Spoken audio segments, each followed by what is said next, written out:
So we're going to do the multi-tenant triple net, and then next week we'll do the multi-tenant modified gross for office. The front is actually the same. If you look at the front, it's actually very similar to all the rest of the forms. You got the parties, you got the premises description. This one is a little different because it has a suite number. Okay, because it is office, it has a suite number. And also for office, they also have the rentable square feet and usable square feet. The usable square feet is wall to wall. The rentable square feet is always greater than the usable square feet. But your rent is paid on rentable and not on usable. Let's say, for example, you might have an office for lease that is advertised at 1,500 square feet. When you actually go inside and measure the office space, it doesn't come up to 1,500. It might be 1,300 because that is the usable square feet for the premises. But the rent is calculated based on rentable square feet. Rentable square feet is actually determined based on what they call load factor.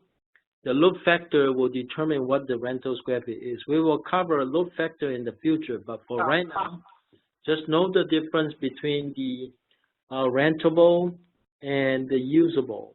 The thing that is different between the multi-tenant office triple net lease and the multi-tenant triple net lease for industrial commercial. For the office, they have the reserved parking spaces, which is here, and unreserved. For the industrial and commercial, all they got is just the unreserved but no reserve. Now, if you also have reserved parking spaces for industrial commercial, you have to provide it in the addendum or in available space, because in the standard form for industrial commercial for multi-tenant triple net, they only have unreserved parking spaces on the form. But for the office, you have the unreserved and the reserved. Okay, and then there may be additional rent amount for parking spaces that can be provided on this form. Early possession, base rent, that is very similar to the other forms. Lessee share of operating expenses, similar to the industrial and commercial. And then the 1.7, which is base rent and other monies paid upon execution, that's also similar. This is exactly the same, actually. This format is exactly the same as the other form. Agreed use is the same. Insuring party is always the lessor. I've never seen a AIR form where the insuring party is the lessee. It's always the lessor. And this is where you input the agent's information, okay? And payment to broker can be a separate written agreement, which is not disclosed here, or it can be disclosed over here. You make the choice. And a guarantor, okay?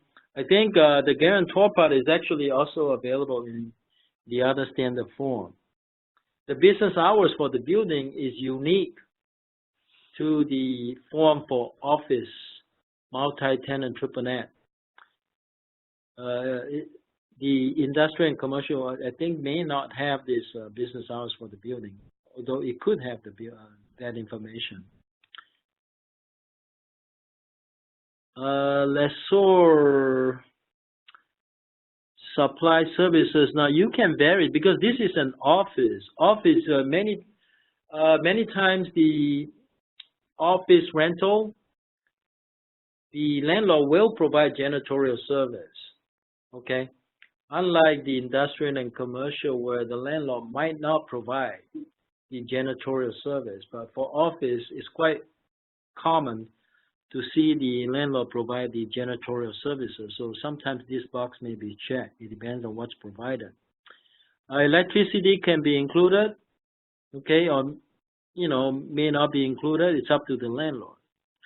Even though this is a triple net, we know for sure for triple net, the tenant doesn't really. No, for triple net, the tenant will actually pay for the property tax for triple net. Okay, now this is a triple net. Now the form that we're looking at is actually a net lease. It's not a gross lease. If you look at it, it's a net lease. So that net lease, the utilities, the insurance, the property tax, maintenance, they're usually the tenant's own responsibility. Now sometimes the landlord will actually do the work, but they'll just back charge the tenant. Okay. It might be lumped together under the operating expense. It might be here, okay? Even though landlord is doing the work, but it's actually passed to the tenant through the operating expenses. That's why it's still triple net, okay?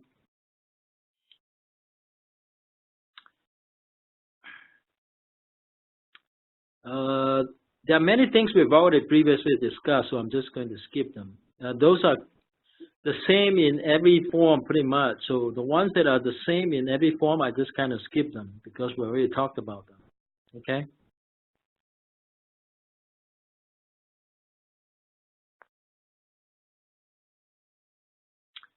All right, let's look at operating expenses.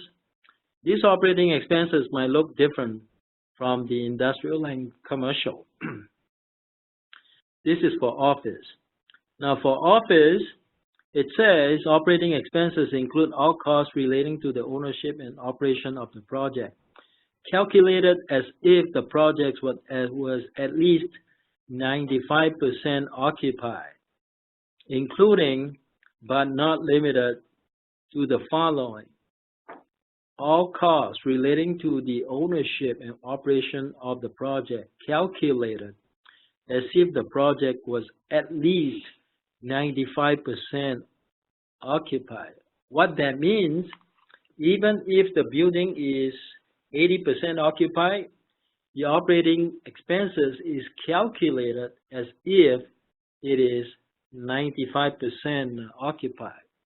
Now, the operating expenses will include the following: A, the common areas, including their surfaces, coverings, decorative items, carpets, drapes, and window coverings, and including the parking areas, loading and unloading areas, trash areas, roadways, sidewalks, walkways, stairways, parkways, driveways, landscape areas, striping, bumpers, irrigation systems, common area lighting facilities, including interiors, building exteriors, and roofs, fences, and gates. So pretty much, everything that is owned in common and used in common. Okay, and it is a triple net.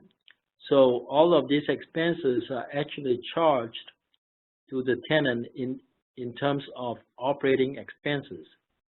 In addition to the common area, you have all heating, air conditioning, plumbing, electrical systems, life safety equipment, communication systems, and other equipment used in common by or for the benefit of lessees or occupants in the project, including elevators and escalators, tenant directories, fire detection systems, including sprinkler system maintenance and repair.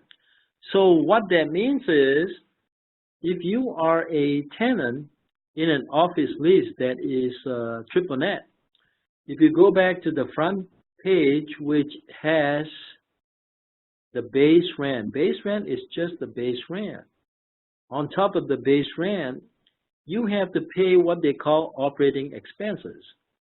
So that is a percentage of the actual operating expenses. So this number is actually not fixed. It's just estimated. Whereas the base rent is fixed. You got a fixed base rent, And then, you know, either every month or every quarter, most likely every month for office, you see the operating expenses being added to the base rent because it is a triple net multi-tenant office lease. Okay. If it's gross, it might look something different.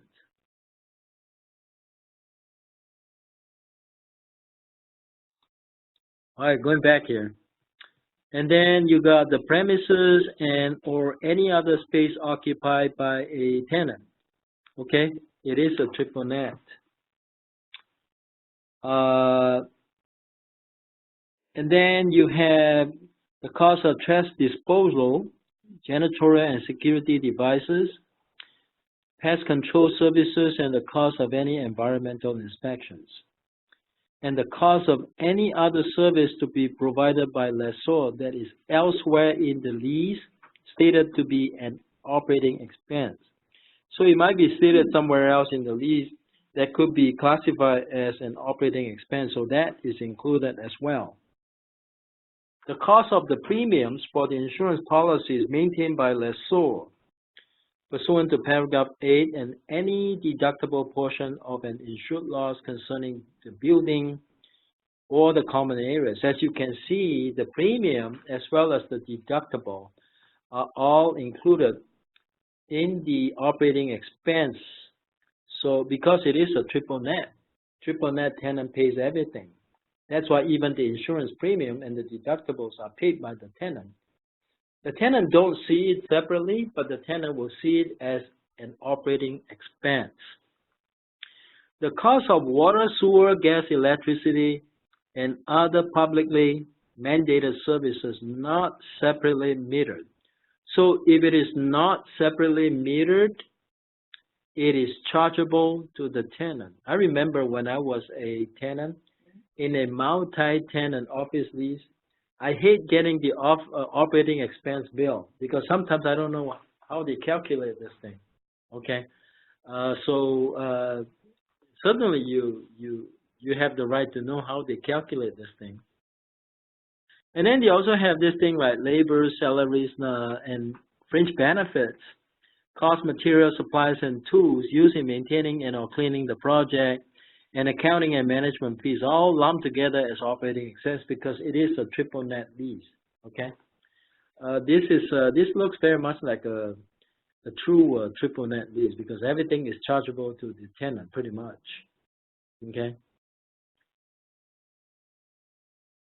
and then also you have the cost to replace equipment or capital components such as the roof foundations or exterior walls.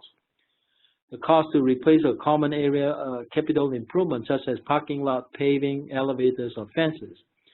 And the cost of any capital improvement to the building or the project not covered under the provision of paragraph 2.3. Provided, however, if such equipment or capital component has a useful life for accounting purposes of 5 years or less, or more, the lessor shall allocate the cost of any capital improvement over a 12-year period, and lessee shall not be required to pay more than lessee share of 1/144th of the cost of such capital improvement in any given month. If you're attending this training for the first time, you're probably wondering why 1/144th. They always assume a useful life of 12 years for most improvements, such as the roof. Okay, so all this capital improvement, they're actually chargeable to the tenant for this capital improvement. Okay, the roof, the foundation, exterior wall. Okay, and then the next item is the cost to replace equipment or improvements that have a useful life for accounting purposes of 5 years or less. If it's 5 years or less, then you know they don't go by the 1/144th. It's just the actual cost of replacing any equipment that has a useful life of 5 or less years. Okay, And then they also set aside reserve for maintenance, repair, and replacement of common area improvements and equipment. All of these are actually part of the so-called operating expense. So as you can see, the definition of operating expense is very, very wide. It's very, very over-inclusive. Okay? And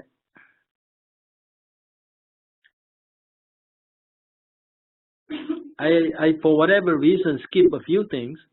I might have skipped the property taxes here. As you can see, property taxes here, that is paid by the lessor. It's also part of the operating expense. So triple net means the tenant pays for taxes, insurance, and maintenance. So this is a true triple net lease.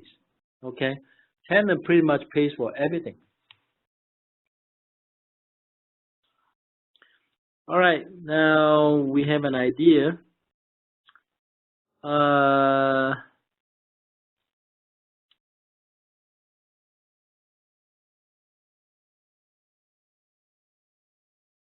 Let's move on and cover other stuff. I will skip much of these provisions because we've already covered them previously. If you have been attending the last 4 training seminars on this,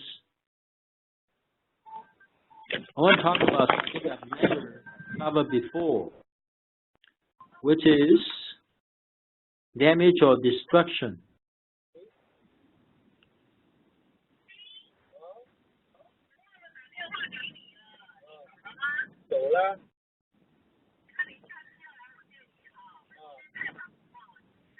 Okay, right here on number 9. I need to cover number 9 because we never covered number 9 before.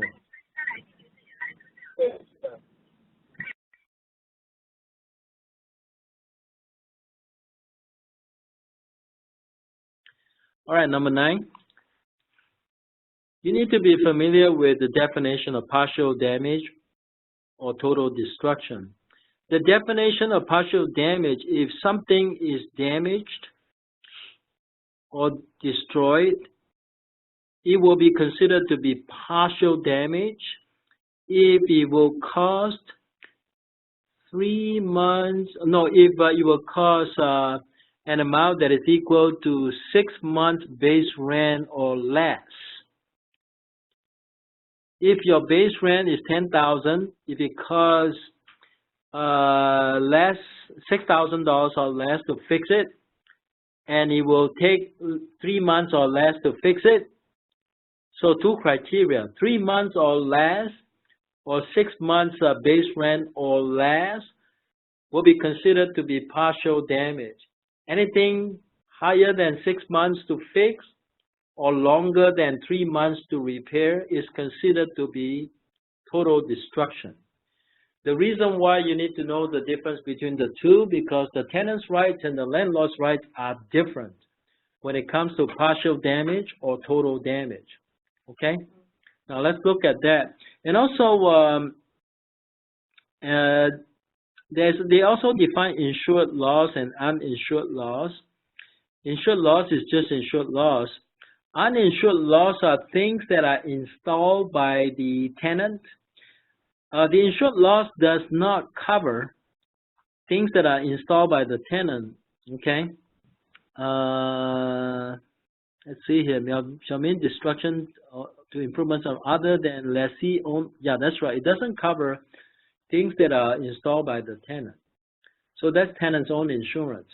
So in a triple net lease, typically in the event of a loss due to destruction or accident, even though the landlord is paying for the deductible, landlord has paid for the insurance premium, that is actually chargeable to the tenant under operating expense. Okay? Tenant, landlord is the one writing the check, but ultimately tenant pay for it because it's chargeable as an operating expense. Okay? All right. Replacement cost, and then you got the definition of replacement cost. You can read it yourself. In the case of partial damage, if it is partial damage and the cost to repair is $5,000 or less. Say, for example, if a premises partial damage, that is insured loss. Problem with this cell phone, they cannot mute themselves, so I have to help them. All right.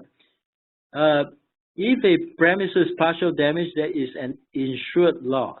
You see, you got insured loss and uninsured loss. If it's an insured loss, that means that it is one that's covered by landlord's insurance.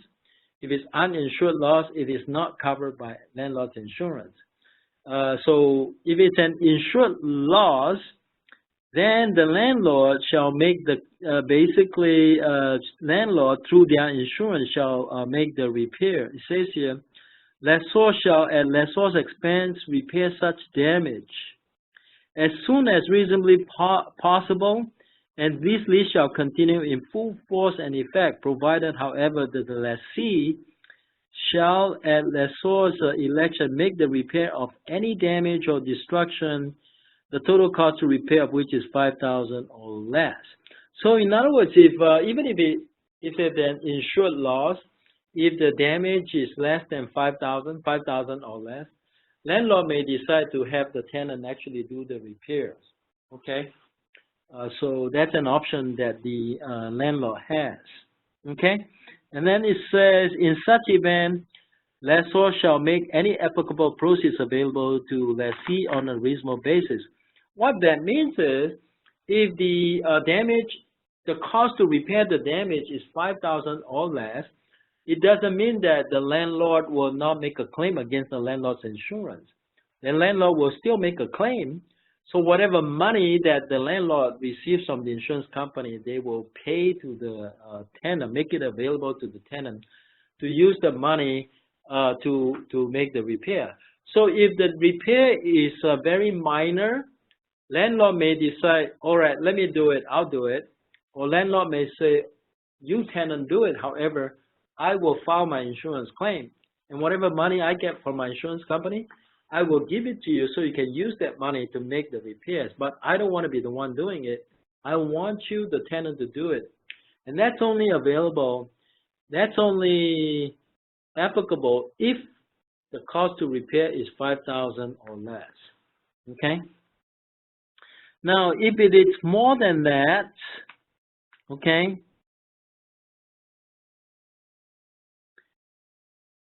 for example, it says if the required insurance was not enforced or the insurance proceeds are not sufficient to pay for the repair, the landlord shall promptly contribute the shortage in proceeds as and when required to complete said repairs. In the event, however, such shortage was due to the fact that by reason of the unique nature of the improvements, full replacement costs to fully restore the unique aspects of the premises, the full replacement cost insurance coverage was not commercially reasonable and available, lessor shall have no obligation to pay for the shortage in insurance proceeds or to fully restore the unique aspects of the premises unless lessee provides lessor with the funds to cover same or adequate insurance hereof to fully within 10 days following receipt of notice of such shortage, and therefore. What that means is that sometimes it becomes very, very expensive to fix. It becomes commercially unreasonable. The landlord may decide, I don't want to fix it. Okay? Now, if the landlord doesn't want to fix it, tenant have two choices. Tenant can say, all right, no need to fix. Let's mutually end the lease. Or the tenant may say, all right, I want to be here still. But the tenant have to pay for the shortage, okay? And have to notify the landlord within 10 days, okay, upon receipt of the notice of shortage. So sometimes when you have a very major accident, on a triple net lease like this, tenant may say, I pay for the shortage, because sometimes the landlord may have insurance or may not have insurance. I think the lease does require the landlord to have insurance. It could be that, maybe through some insurance lapse, there was no insurance, or it could be that the repair is so substantial that even the insurance is not enough to cover the repair, in which case landlord may say, I want to end the lease, and tenant would have no choice unless tenant decides to pay for the shortage. That's an option the tenant has, okay? And that is in the case of an insured loss. Now, and if the tenant doesn't want to pay for the shortage, the lease will end in 30 days, okay? And then they each go their separate ways. The tenant have to move out after 30 days, okay? But, why would the landlord make such a decision? Sometimes it could be that he may decide, I want to tear the building down and rebuild. Who knows? I mean, when the destruction is so bad that you don't have enough money to repair it, you may decide to tear the building. If you tear the building, the tenant is not going to be able to lease that location anymore. They have to move out. So they tear down the building and then rebuild, possibly. So this gives the landlord the option, okay? Now let's talk about uninsured loss. Usually when it's partial damage. Now this deals with the partial damage though. It's not a total destruction. The definition of partial damage is that the cost of repair will be 6 months or less, equivalent to 6 months or less in base rent. So it's not that big amount, right? But it could be due to situation where somehow the applicable insurance proceeds is not enough, but which I think is quite rare. Most of the time it should be enough. But anyway, if it's an uninsured loss, then usually what that means is if a loss is not an insured loss unless caused by willful act of lessee, lessor may either repair such damage as reasonably possible at lessor's expense, in which event the lease shall continue in full force and effect, or the lessor may terminate the lease by giving written notice to lessee within 30 days after receipt by lessor of knowledge of the occurrence of such damage.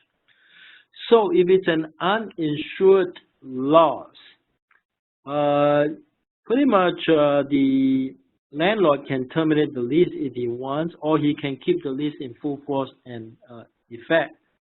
Okay. Now, if the landlord decides to terminate the lease, the termination shall be effective 60 days following the date of such notice. Okay. Now, if the landlord decides to terminate the lease due to a partial damage that is also an uninsured loss, it seems that the tenant has no choice if the landlord decides to terminate. It says here, such termination shall be effective 60 days following the date of such notice. In the event the landlord decides to terminate this lease, lessee shall have the right within 10 days after receipt of the termination notice to give the notice to landlord or lessee's commitment to pay for. Actually, even for uninsured loss, the tenant will have the option to pay for the repairs. So it's not so bad, even if it's an uninsured loss. So in either case, the tenant has the option to maintain the lease by paying for the repair. Total destruction is the one where there may be no such possibility for the tenant to continue with the lease. Total destruction means what? It's greater than 6 months worth of base rent and longer than 3 months worth of repairs. Okay, that's total destruction. Notwithstanding any other provision, if a premise total destruction occurs, this lease shall terminate 60 days following such destruction.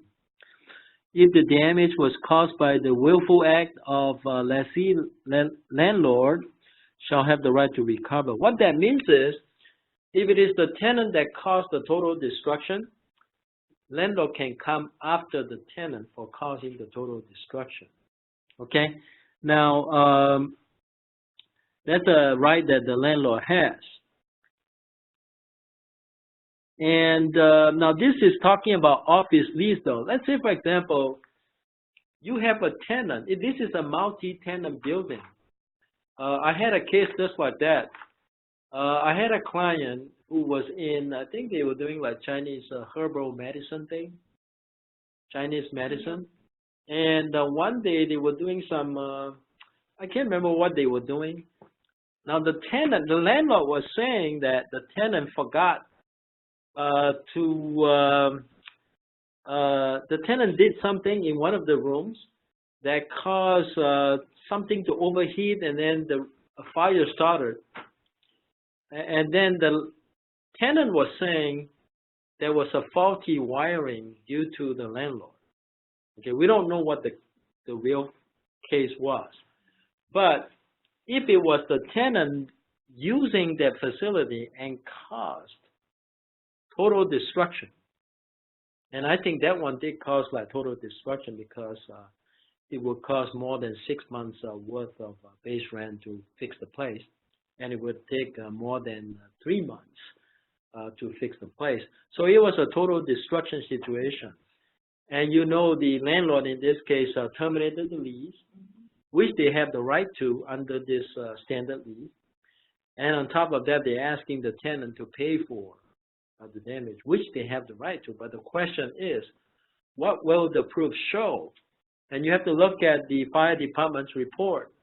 You know, on whom did the fire department place the blame? Did they place the blame on the tenant or on the landlord? So that was an interesting case, but I can't remember whether it was a standard AIR lease. But if it was a standard AIR lease, then that issue would have to be litigated to know who caused it. Was it faulty wiring, or was it the tenant's negligence? However, if you look at the total destruction, it has to be gross negligence.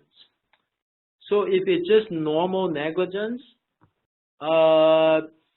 then this provision does not apply. Okay?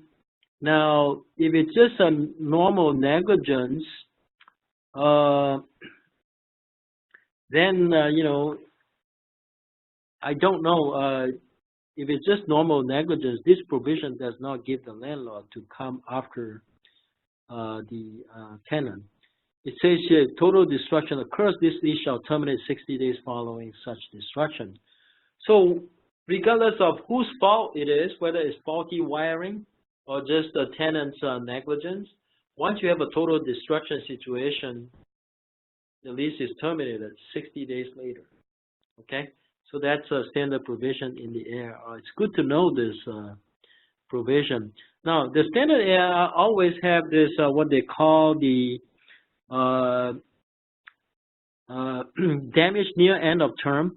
Now, if the damage occurs within 6 months of the expiration of the lease, sometimes the landlord has the right to terminate the lease before it actually expires. In other words, the landlord may say, I don't want to make repairs anymore. I want to terminate the lease right now because we are close to within 6 months of the expiration of the lease, and I want to terminate and I want you out. And that's a provision that gives the landlord the right to do that. It's called the damage near end of term provision. Okay? All right, so that's pretty much on the damage to building discussion. And look at the property tax portion. The property tax portion, payment of property taxes is always by the landlord. And then the payment will be included in the calculation of the operating expenses. So you know at some point it will be chargeable to the tenant. Paid by the landlord but chargeable to the tenant, right? Again. Now, usually the landlord will pay for the utilities, the services, and then just charge it to the tenant by way of operating expense. Unless the services are exclusive to the lessee. If the service is exclusive to the lessee, it might be different. The lessee may have to pay for, if the lessee has a separate meter, for example, those services are paid by the tenant themselves. And sometimes if the tenant has excessive use, and if the landlord is able to identify the excessive use, the landlord can actually charge more against a particular tenant if they are proven, I mean, they have evidence that the tenant has excessive use. We will cover assignment and subletting in our next training. We don't have time to cover assignment and subletting. I think that's a provision I have not discussed yet. Okay.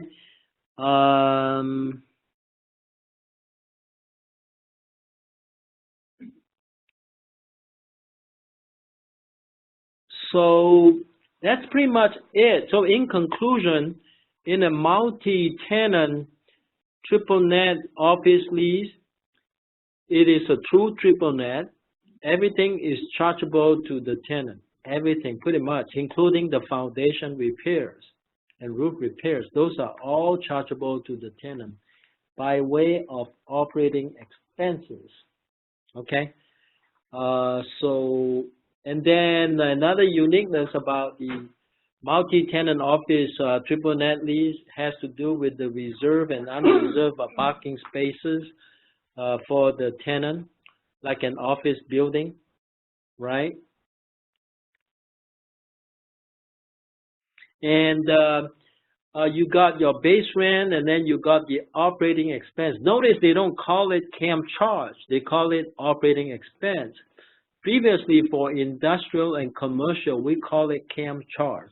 There is no CAM charge in a multi-tenant triple net office lease because pretty much everything is chargeable to the tenant, including the electricity and the gas that they supply to the individual office space that is rented.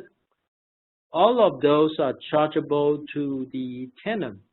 In an industrial commercial lease, usually the individual tenant will have separate meter that is different from other tenants, even in a multi-tenant setting. That's why we have the CAM charge, whereas we don't have CAM charge for office lease.